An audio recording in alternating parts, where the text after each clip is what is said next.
Welcome to the Power of Integrity podcast, where leadership aligns with principles. I'm Ralph Adamo, your host, and today I'm delighted to have Leonard Atlas of Mission Profitable. Leonard and I have a history going back 15 or 20 years. Leonard's an extraordinary individual with a wonderful organization here in Southern California. I'm going to let Leonard tell you a little bit about it, but first and foremost, welcome, Leonard. Great to have you. Ralph, it's great to see you again. Thank you. It's been a long time since we started working together, met through the financial services industry, which is an Absolutely. industry where integrity is real important, obviously. You're talking about people's life savings, their retirement, their kids' college funds, etc. So I've been honored and blessed to work with a lot of folks in the financial services world and help them add value to their client relationships. Yeah, absolutely.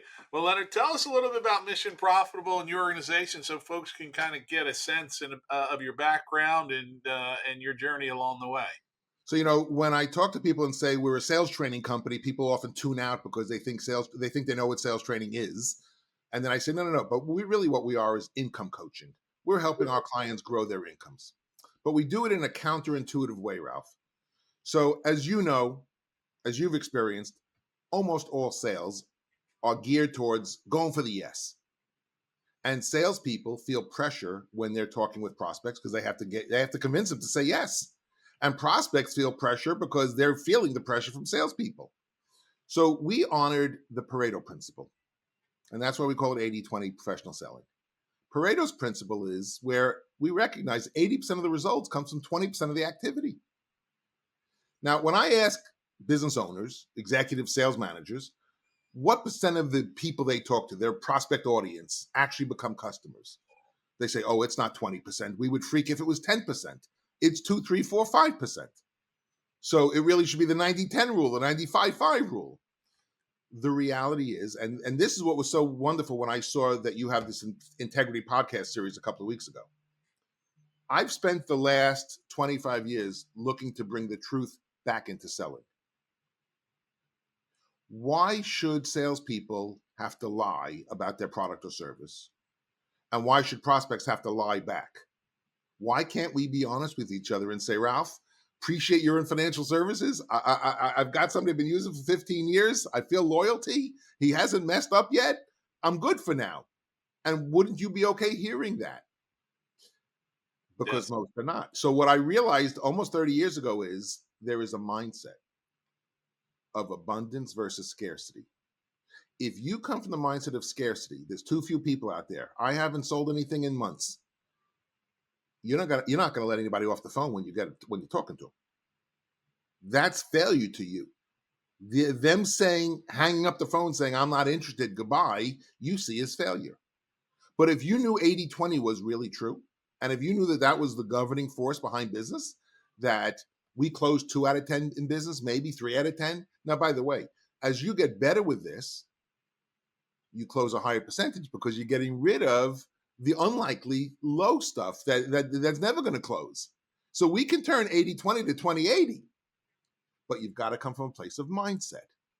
Now, what is the mindset? Because, we live in Southern California, Ralph, and I'm from New York. I don't know where you're from originally. Brooklyn. We're both from Brooklyn. That's why my keynote speech is Brooklyn to Bel Air. And my co-author, Peter Farkas, his speech is Budapest to Beverly Hills. So lots of B's in there.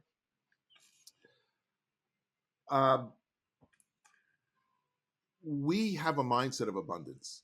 And abundance is there's a lot of stuff out there, and I have to find the stuff that fits my world. We can't be everything to everybody, right? We can't be all things to all people. Correct. So what I've been working with my clients on for nearly 30 years is for them to establish their criteria. What is the criteria of an effective prospect that turns into a client? They have to value what you do. They have to have a need. They have to respect it, right? They have to obviously have a certain amount of assets, things like that. The timing has to be right. Maybe there's a liquidity event going on. But most people don't have a criteria. They're coming from such a place of desperation that they take whatever comes in the door. I have a client who last week left LA for the Midwest to go to a conference looking to buy more businesses in his field of supermarkets. And he said to me, "What should I be looking for?" I said, "What's your criteria?" And he said, "Nobody's ever asked me that before." I said, "You're about to spend millions of dollars buying businesses, and you don't have any other than a belly reaction, an emotional reaction. You don't actually have intellectual financial criteria written down?" I said, "No." I said, "Well, let's spend a half hour doing that." And he felt so relieved that he now had a checklist. I'm looking for companies that fit this column. If they don't fit that, I'm not interested in them. So, Ralph, I take this concept of putting the truth back into selling. We take this concept of teaching our clients abundance versus scarcity. Most people, and my book, What's Holding Your Sales Back, we interviewed thousands of salespeople all over the world. And the three things that holds their sales back is not talking to enough people, not talking to the right people, or not knowing what to say or do next. So by giving them tools like coming from a mindset of abundance, it allows them to realize they're going to need to talk to more people to reach their goals. Allowing them to have a criteria analysis in place in advance allows them not to make these emotional decisions and not to get the rejection, but give the rejection. So, Ralph, I don't know if you get what that means, but if you're so many of my clients have me work with their juniors just out of college. So these are 22, 23, 24-year-old people banging the phones with real estate or insurance or financial services, and they're getting rejected 70, 80, 90% of the time. You know the statistic that less than 5% of insurance people sell a policy within the first year before they quit. What kind of business is that where there's a 95% failure rate because they're trying to convince people instead of going with the flow? So, professionally, I've been looking to bring the truth back into selling and teaching my clients to say there may not be a fit. Ralph, you may not need what I have. I'm a sales trainer. I help bring increase sales, increase income. If you're making as much as you want, and you wouldn't even know what to do with the extra money, and you're already taking off a lot of free time, you have no reason for sales training. Can we be real about that? Yeah. And then you don't feel pressure. So this whole concept of putting the truth into selling took a big pivot during COVID. So my business, like most others, changed dramatically March 9th, 2020. I was on Wall Street getting ready to give a speech to a financial services company, and they called me and said, "Our building's being quarantined. You can't come in. You're going to have to give the speech from your cell phone on the street." I said, "Outside of Katz's Deli, it's a little noisy here." As a result, all the big events and all the big traveling canceled. And it was for that first 2 weeks, if you remember. Oh, And yes. I started being barraged because I do so much work in commercial real estate. Everybody in real estate called me, "Do you have masks? Do you have gloves?" I said, "What? We have houses. They need masks and gloves." I said, "That's not my business. I don't know anything about masks and gloves, and I'm not about to learn." And then, "Do you have a year later, do you have vaccines? And do you have this? And do you have that?" Well, what I had was two daughters, one in high school, one in college. And as a parent, I got very concerned. What are these educational institutions doing to protect my kids? And I actually called up and I said, "Can you send me the safety data sheets on what you're using to clean the schools?" And everything was hazardous, flammable, cancer ridden. I mean, it was terrible stuff. So, as a non technical person, I started getting into clean air quality technology. And I started meeting the lowest level people in the world: liars, cheaters, stealers during COVID, taking advantage of people. And I coined the term fakes, flakes, and frauds because nearly everybody I spoke to that was approaching me had some illegal tendency involved here. They were looking to scam the system. Ralph, so I ultimately wound up working with a company that had a very, very high level medical grade UV lighting system to kill all viruses. And I get a phone call from a buddy of mine saying, "We have evangelical preacher who has sold this to all the churches, all the schools, but the company they were working with, the product was bogus. It was fraudulent. They need you to rescue." I said, "Okay, I'll see what I could do. I don't know." Wow. I get introduced to this company to put this in churches throughout the country, but their criteria didn't match FEMA's requirements for payment. And the preacher said to me, "Don't worry, FEMA doesn't check." I said, what do you mean? He said, just cut the corners and do this and lie on the forms. Nobody will ever know. I said, all due respect, sir, you're a preacher asking me to lie to the federal government on behalf of churches? Really? What part of that is a good thing? They won't know. I said, but they have a 5-year clawback. In 5 years, I'm not going to risk my reputation for this. Ralph, could you believe being asked to lie, to put health protection devices into churches and schools and colleges, and being asked to lie about it to make sure the payment gets to us? And furthermore, he was incentivizing the churches and schools with cash rebates, which is illegal. You can't incentivize somebody to take a government grant to pay them a cash donation. I mean, the whole thing reeked from top to bottom, and I couldn't believe I was in there. So I had to create a whole new sense of criteria. And I used the colors of the light, green light, yellow light, red light. Yes. Green lights are fine, keep going. As soon as I had a yellow light, I would stop and evaluate everything. What is this an indication of to me about this person or this group's integrity? Red light, it's over. Now, what is a red light? Red light is you photoshopped a document. That's not cool for me. I've known a guy for 15 years. We used to play tennis together. During COVID, we reconnected. He was very big in real estate with the big REITs. So he loved what I was doing with indoor air safety for the corporate buildings. And I sent him a referral agreement for him to be a referral agent of my company. And a few days later, it comes back signed by him and his partner. Now, what's weird about that? I don't know his partner. I never spoke to his partner. I didn't put his partner's name in my agreement. He unlocked my PDF.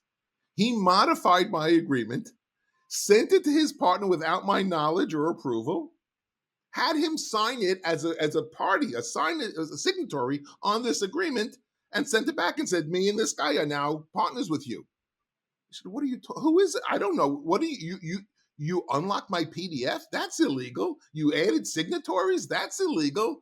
We're done. I try to be the most understanding and forgiving person. I really do. I really try to give people the benefit of the doubt. But what red lines once crossed are enough for you? And I ask people to think about that before they get into the situation.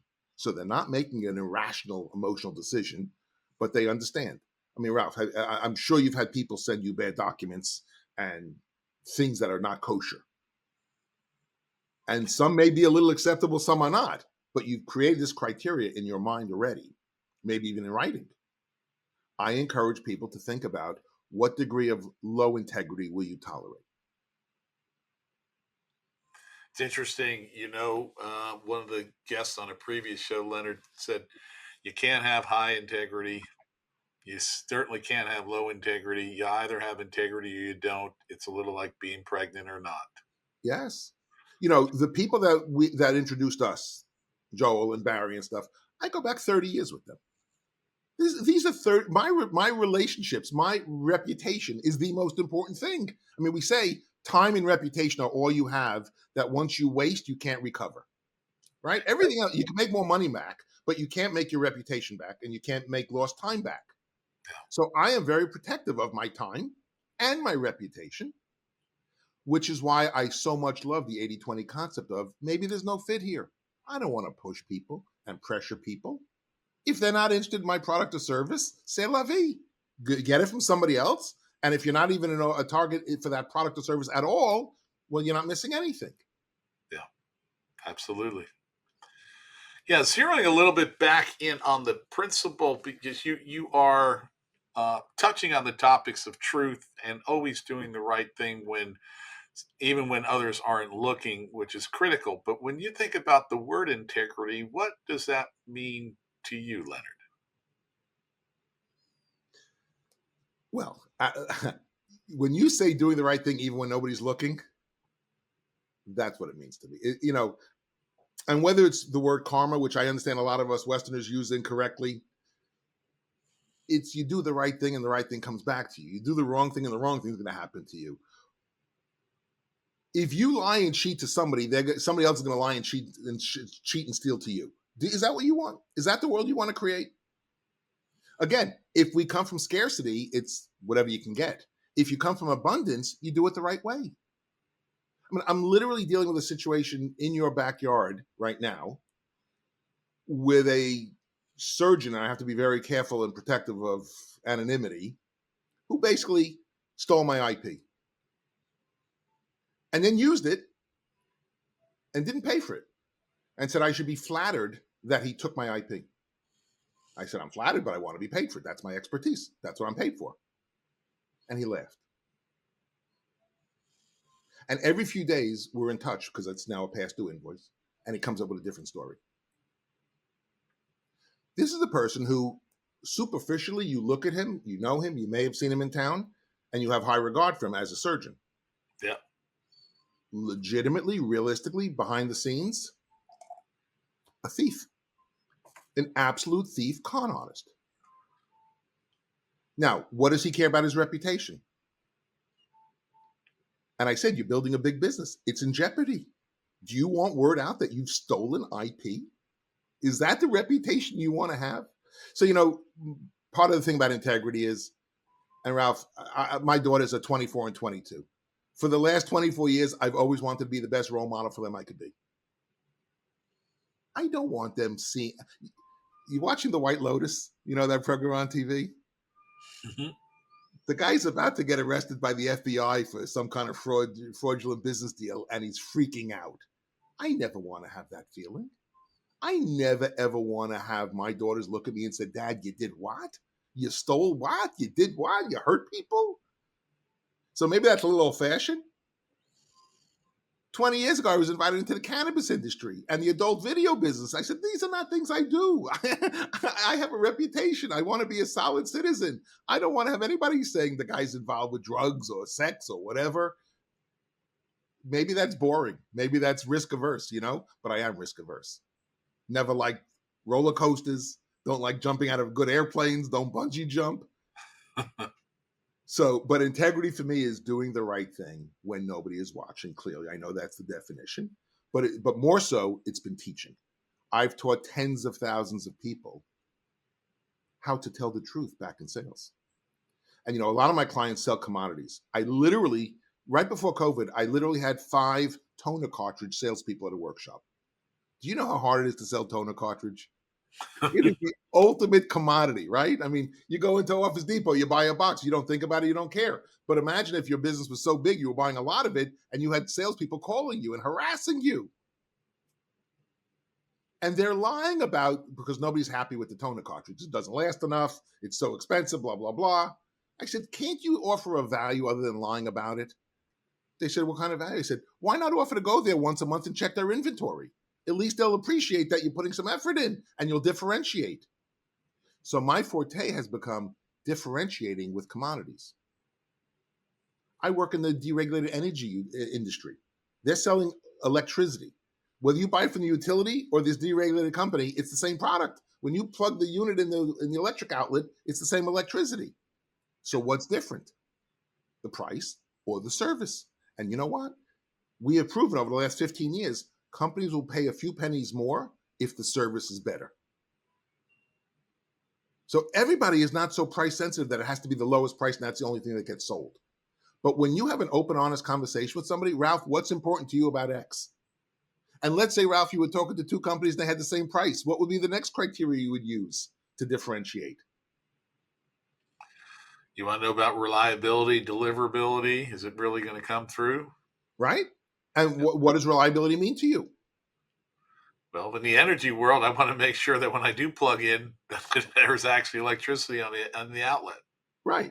And that your invoices make sense and you understand what you're being charged for. So one of my energy clients, we created a protocol that the day the invoice was received by the buyer, by the client, we would call to do a 1 hour, at the time it was Skype, now it's a Zoom call, to walk them through the invoice and explain everything line by line.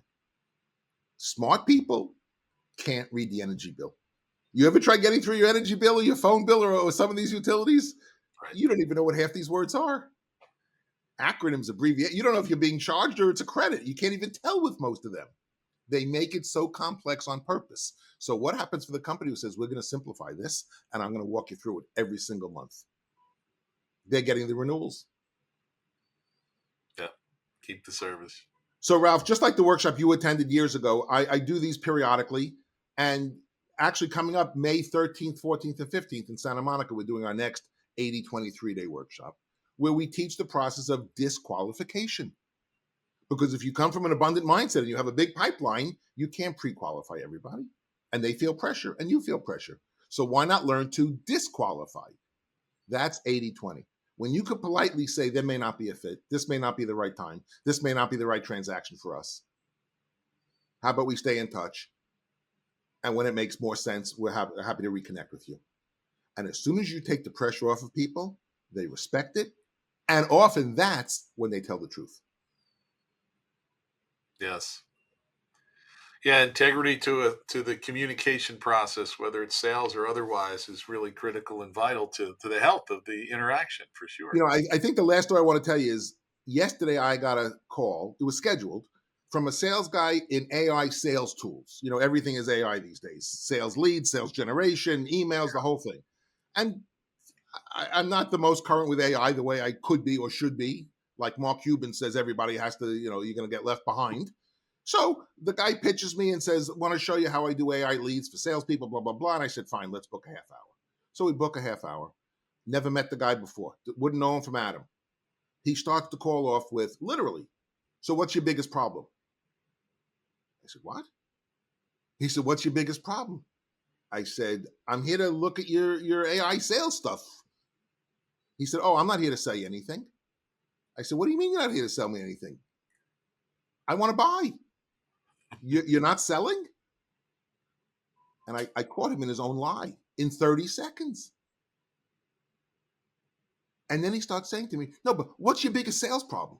You're not making enough money? He's asking probing questions prematurely, no integrity, really reading a script. And I heard him typing. The keys were so loud, I heard him typing. It was not like you and I are talking and having a conversation. This guy was simply an order taker asking very personal, probative questions. And it was a very good, clear example for me how not to just jump in prematurely and ask those kinds of questions. You've got to have some rapport with somebody. By rapport, we mean trust and respect. A lot of salespeople say, my prospects have to like me. And I disagree with that. They don't. You don't like every salesperson you do business with, Ralph. You trust and respect them, right? You trust that they have the knowledge and the experience to guide you through this process. But do you have to like them like a friend? No, that's a bonus if you can have that. So it takes time to create trust and respect, which is why I normally say to most of my clients, slow the prospecting process down. And some people say, that's crazy. We're trying to get more sales, not less. And I'm saying, yeah, but you're in a relationship business, not a transactional business. And it takes a few touches, a few phone calls, a few emails, maybe getting together in person to build the relationship where the trust and respect is there. And once you have that, you often don't lose that. I was coaching one of my favorite commercial real estate guys out of Atlanta last week. He's been working with this law firm for 24 years. They do tons of all their offices around the world. The guy retired. So now there's a new COO at the law firm. And my guy called me and said, I'm going to be meeting the new COO. I need some coaching. So we spent a half hour. We reviewed what's the conversation going to be like. And I basically said to him, ask her, what did my predecessor tell you about the work we've done together? One question. Instead of blowing his horn, let me tell you about how good we are. Hey, you're new in this role. What did your predecessor tell you about our relationship? And she said, you've done all of our real estate for the last 15 years. You're the only guy to turn to, and it's automatic. What else do you need to know? Because he asked the question instead of feeling the need to present prematurely. And that's a big difference. Integrity comes from asking questions of concern. What do you know about this? What's important to you, right? Too few people ask questions. They just jump in with their presentation, and people don't want to be I call it verbal vomit. They don't want to be vomited on with your intellectual stuff. Right. 100%. Nothing's important. Well, nobody cares how much you know until they know how much you care. So do you truly care about helping your clients? Now, in your world, you get a client, they're going to be yours for a very, very long time unless you screw that up. Correct. They want to have faith and trust that you are there, you have their back. You're going to help the parents' retirement, the kids' college, that whole sandwich generation. I'm sure that's a big part of your world. And it's all integrity. So I'm really very impressed that you've added this concept. And the world needs a lot more integrity, because what we're seeing going on, and I don't want to get political and governmental and religious on the call, but what we're seeing going on, it's not the lessons we want to teach our kids. Yes. Yes, a few of the things that we at Integrity Wealth Management think about is when we take on a client, Leonard. It's interesting. We don't want to be all things to all people, but we do want to be all things to a select group of people. That's clear for us, and so that takes a perspective of who makes an ideal client. We went through an exercise some years ago about what constitutes the do's and the don'ts of client relationships, and and that's how we filter for our ideal client as to who. It's not so much out of arrogance. We just want a right fit. We want a right outcome for that client as much as we want a right outcome for ourselves and the firm. And so to do that, we've got to have wonderful compatibility from a foundational level, because this is a shared future and a shared journey. You just alluded to it. Once a client comes on, chances are they're on for years and decades, and the generations, sometimes the ones above and the ones below for sure, become clients as well. And if we're going to be on that shared journey, failure's not an option. We have to land this plane safely, like the passengers hear the pilot say, if you don't arrive safe, we don't arrive safe. And if we're That's in this it. together, right? Failure's not an option. We've So got, what we've, you said about your ideal client is my criteria analysis. We have, and by the way, I actually have it used as a scoring device from 0 to 100. A lot of my clients go into RFPs, RFQs, request for proposal, and there could be a beauty contest. There could be 5, 6 companies being interviewed to do the same thing. And there's a panel of people rating and judging them and really giving them a score. So about 20 years ago, I said to a client in HVAC, why don't we rate them back in return? Why don't we have a way of scoring prospects? How good are they? And Ralph, you could not believe the conversation that we've added to this and the criteria that we've added. One of them is a word I think I made up. I don't know if it's an actual word: mutuality. How many clients come to you, Ralph? I mean, I had a client come to me once and say, I need a strong fourth quarter. Now, it was already October. I need a strong fourth quarter. What can you do for 100 people? I said, my 3-day workshop is 30 people. They said, no, we have 100 people one day. I said, it doesn't mean what can I do for 100 people in one day when I'm telling you 30 people in 3 days? There was no mutuality. He wanted something to happen miraculously that I could not give him. And at first I thought, I could charge a lot for this, but how much am I going to charge to ruin my reputation when 100 people leave there saying, I'm not changed? I mean, he wanted to change 100 people selling in one day. yeah, not enough inoculations to get that vaccination to take. So what was really interesting is I said to him, sorry, I'm not the right guy for you. I do 30 people over 3 days, and then we go coaching thereafter. You want 100 people in one day. I mean, we could do something, but it's not going to give you an immediate result. I said, I'm not the right guy. It's not how much I could charge. It's my reputation. I found out the next week he was fired. I don't know for what, but he was fired. I felt there was justice there because that was a bad buyer and trying to entrap me to sell something that if I was greedy, I would have said, yeah, I'll charge you a little bit more, but I would have had 100 people pissed off at me. Yeah. Yeah. Bad outcomes.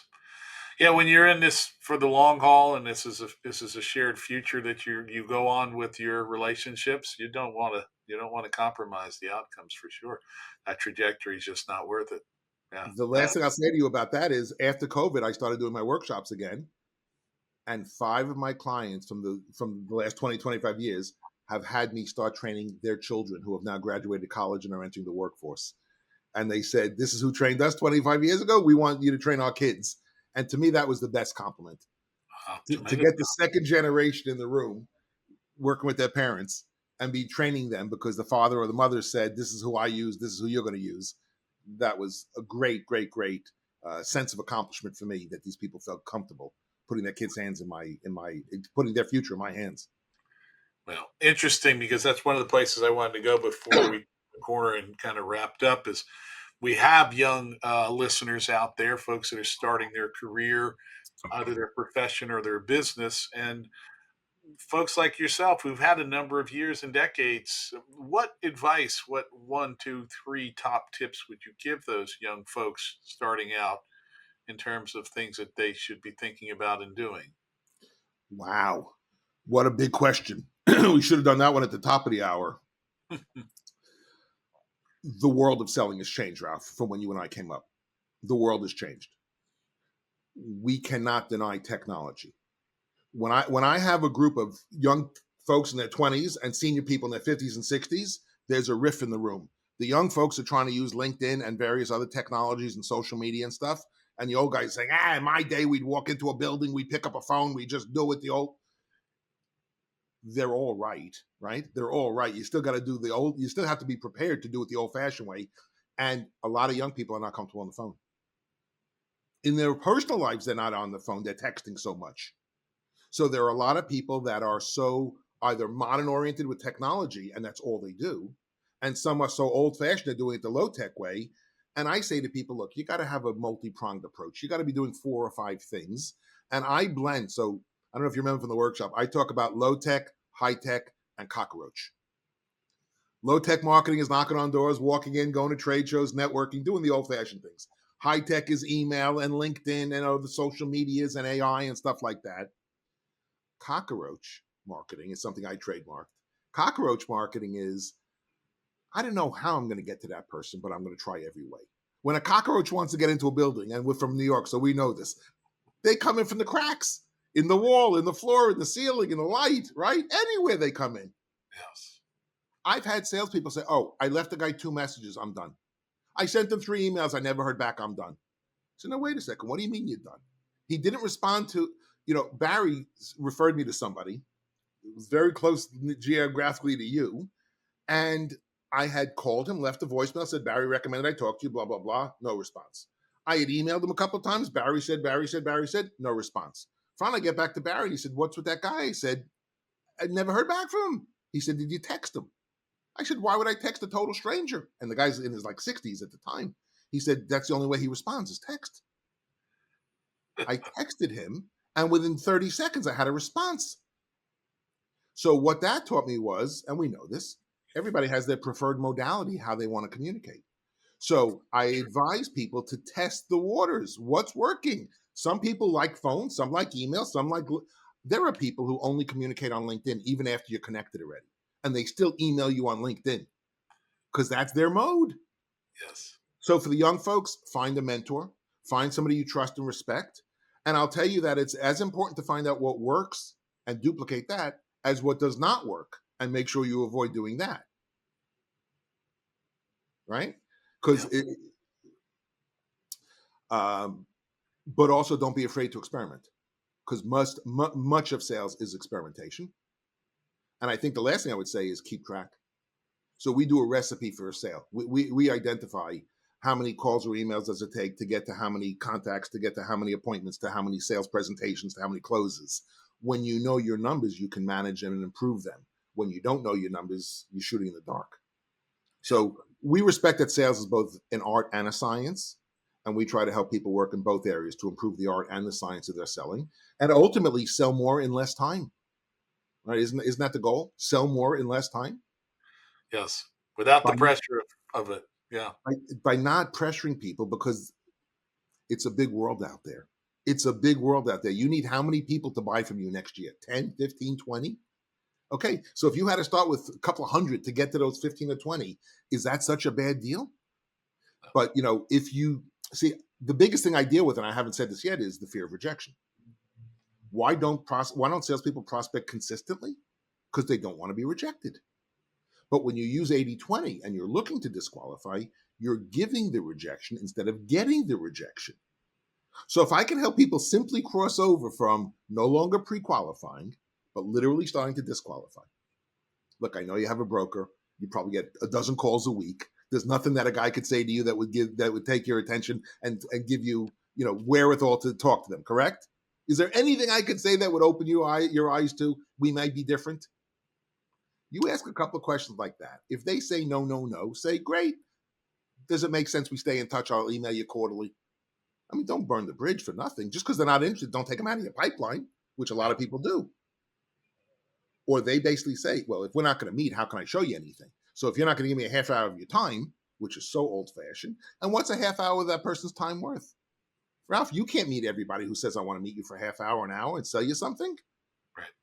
But if they said, how about I send you something? How about you watch a little 30-second video of mine? Does that make sense?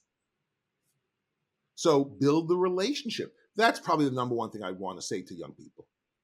Assuming the business you're in is a professional services type of business, recognize that the prospects may see it as a commodity. You have to decommoditize it, but it is a long-term relationship. You're looking to have these clients be with you 10, 20, 30 years.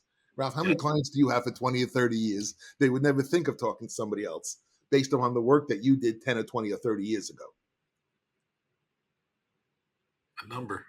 They don't teach that in MBA school today. You have to value. You have to be around. You have to have walked around the block a couple of times and gotten your teeth knocked out a little bit, a little bloodied, for you to understand. In traditional selling, people are being lied to all the time. Yeah. If you don't want to be lied to, take the pressure off and acknowledge there may not be a fit. This may not be the right timing. This may not be the right transaction. I'm happy to stay in touch. Yeah. When you take that approach and they realize they don't feel your desperation, they're happy to continue the conversation and build a relationship. Yes. With integrity. Absolutely. With integrity. So I'm very grateful that your company and your podcast are both integrity oriented. Wonderful.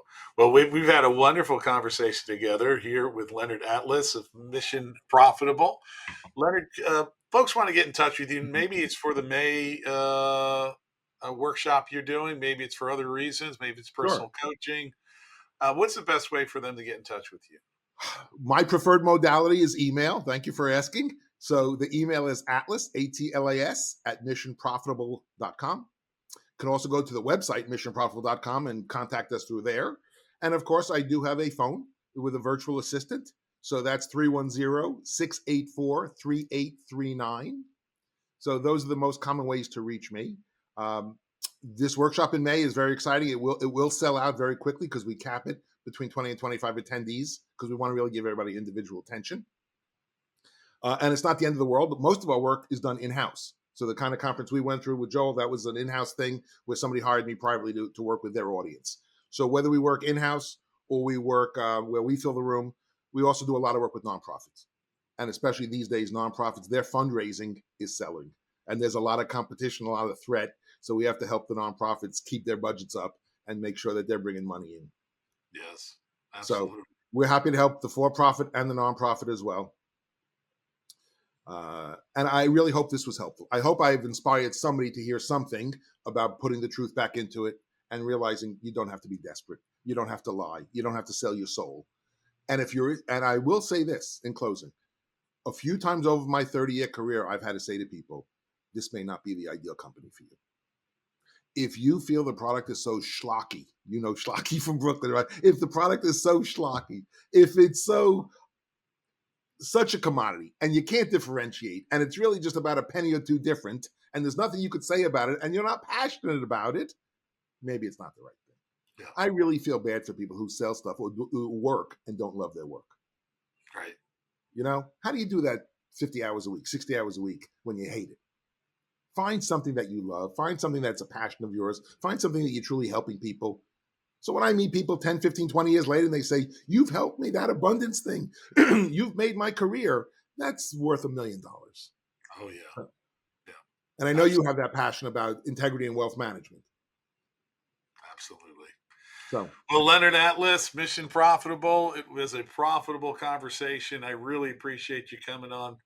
We're the power of integrity and the whole notion of leadership aligning with principles and making sure that we put our principles first really does turn out to be the best choice in business, doesn't it? It does for sure. It does for sure. Leonard Atlas, you've been a delight. Thanks you so much. I really appreciate you being a guest on our show. And I'm signing off from Ralph Adamo, the Power of Integrity podcast. Good to speak to everybody. We'll look forward to talking with you all soon. Bye for now.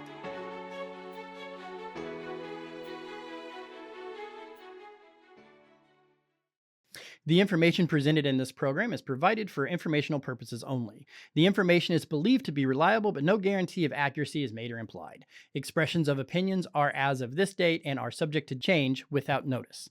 The information in this material is not intended as tax or legal advice. Please consult a legal or tax professional for specific information regarding your individual situation. This information does not constitute a solicitation or an offer to buy or sell any security. Investing involves risks, including possible loss of capital. Ralph Adamo is registered with the securities and are offered through Kovac Securities Inc., member FINRA, SIPC, 6451 North Federal Highway, Suite 1201, Fort Lauderdale, Florida, 33308. Telephone number 954-782-4771. Investment advisory services are offered through Kovac Advisors Inc. Integrity Wealth Management is not affiliated with Kovac Securities Inc. or Kovac Advisors Inc.